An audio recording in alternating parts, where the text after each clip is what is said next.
If you look at all the attacks that landed on the Gorosei back in Egghead, majority of the attacks that showed significant damage when they actually started bleeding were hockey attacks. Other attacks didn't really seem like it really hurt them, like they just regenerated. Even though they recovered quickly, when you saw Kuma hit Saturn and he sent him flying, or when Sanji kicked Ethan in the face, they immediately recovered afterwards. But I did notice that all of them were just regular hockey attacks or hockey hardening. Why isn't Luffy not doing Conqueror's hockey attacks on the Gorosei? And I think it was actually playing on what happened at the end. Just making a reference, Whitebeard at the Meet for the War didn't do Conqueror's hockey at all to stop those guys from stopping Ace. But when it built up to who to do it? Luffy to do Conqueror's hockey to stop Ace. So that big moment. Crazy because Luffy's the main character. Now Oda did it like a reverse. We didn't have the main character do that hockey blast to show that immortality might affect him. They did it to Joy Boy, who literally did it at a greater scale that Luffy couldn't do. I don't know how much the Conqueror's hockey affects them, but we know that it affects them to the point where their abilities stopped. If the immortality is from an ability, what the Kaido say, hockey conquers all.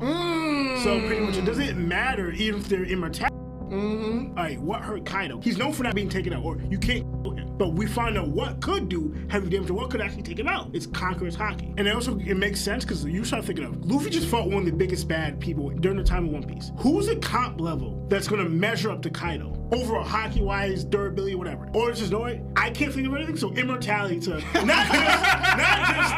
not just Imo-sama, not just the Gorosei. The God's Knights got immortality too. Just like, okay, I guess that would do it. Like Jinbei, who's one of the strongest members in the Straw Hats, seems like you can't really affect him even because he doesn't have the Conquerors. If Conquerors is a bigger effect, Jinbei has hockey, so he could hurt them. But again, they recover fast. I'm talking about permanent damage. Conquerors is most likely the answer to that. Or it's setting up, and I don't know how it's gonna play out because how many people you need as Conquerors to fight the Gorosei? The God's Knight silhouette is just 9 or 10 members. So you have 9 or 10 members of the God's Knights, and if they're all immortal, then you have 5 Gorosei members. Then you have Imo. That's like, yo, like how many hockey users you need to just fight that army and take them out? I just find it interesting that Oda did that. Again, it makes sense. It's adding more lore and craziness to the world government and their powers. And also Imo, if he's granting all these people immortality and them control and also able to snuff it out, shows that Imo might be more of a bigger a threat than we actually think he is. And he's most likely a conqueror as well. He reigns over some.